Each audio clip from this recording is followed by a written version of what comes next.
אני ביקשתי להתפזר, אתם עומדים צפוף, אני מבקש אחורה. This makeshift medical center is vaccinating more than 1,000 people a day. It's part of the Prime Minister's push to make Israel, which has had 4,000 deaths from COVID-19, a world leader in the race for vaccinations. By the end of March, this campaign aims to get every Israeli over 16 their 2 injections. האם התחסנת בשבועיים האחרונים עכשיו באיזשהו חיסון אחר? לא. האם את חולת קורונה? לא. אז בואי נחסן. איזה יד את רוצה? יפה מאוד. דקירה קטנה? יופי. סיימנו. It's a big operation, but we are very excited. From Sunday, we are start to get the second vaccine. So now we are at the end of the first. So this is why this is exciting. Like at the end of the day, they want to get a vaccine and to get back to normal life.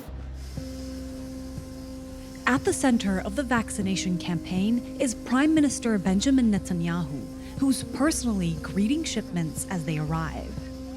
אנחנו הולכים לעשות את זה יחד בהצלחה אדירה. נהיה המדינה הראשונה בעולם שיוצאת מהקורונה הבריאותית, מהקורונה הכלכלית, ונחזור חזרה לחיים.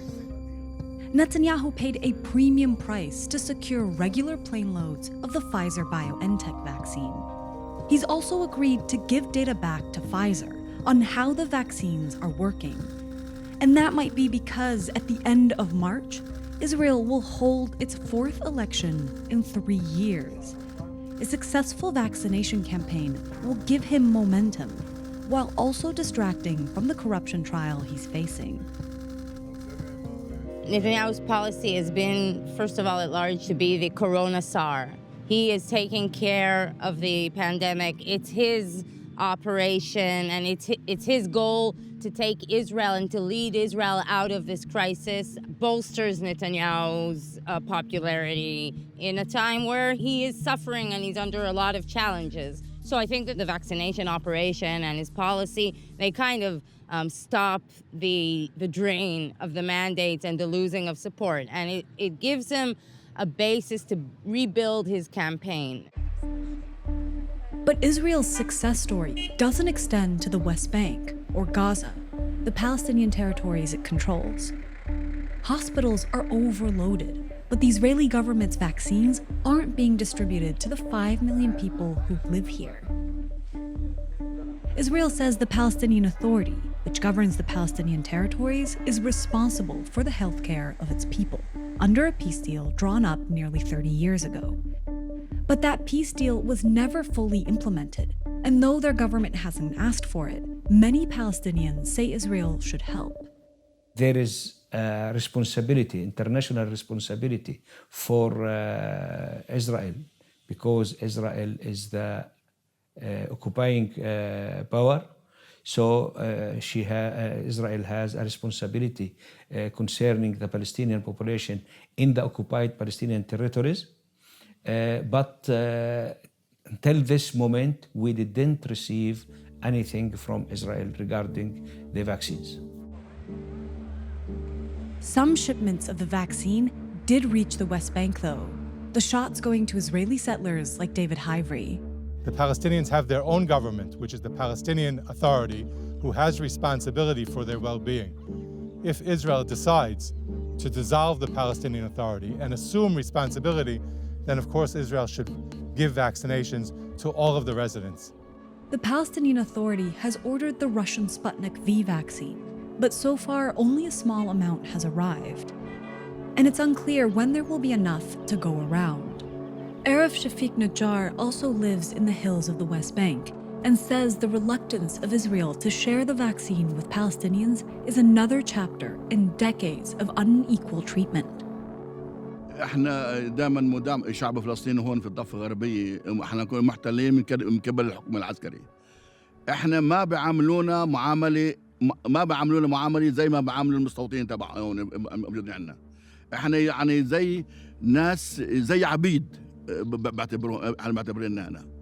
المستوطن له معامله خاصه غير شكل بالمره غير شكل بعاملوهم في المرض في المعامله في السكن. عندهم صحة المستوطن أحسن من صحة كل الشعب الفلسطيني.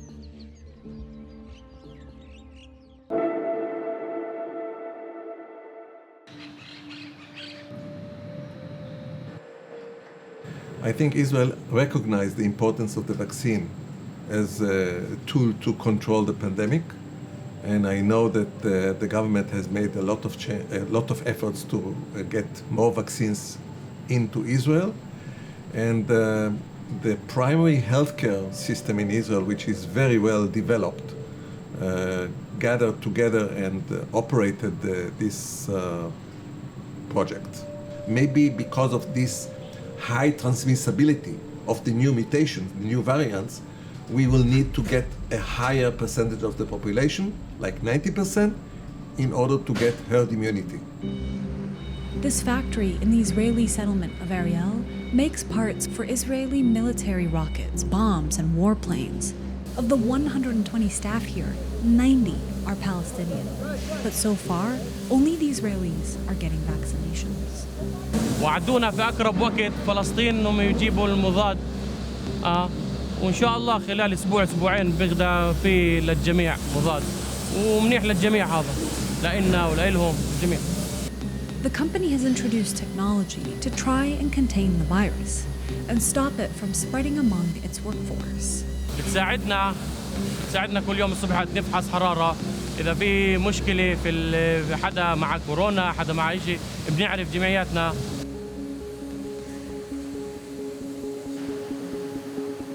We have a lot of interaction between the Israeli guys and the Palestinians. Also in Israel, they work in the building or many other, and also here in this area, they work, only in this area, there is more than 2,000 people that work together with the Israeli guys.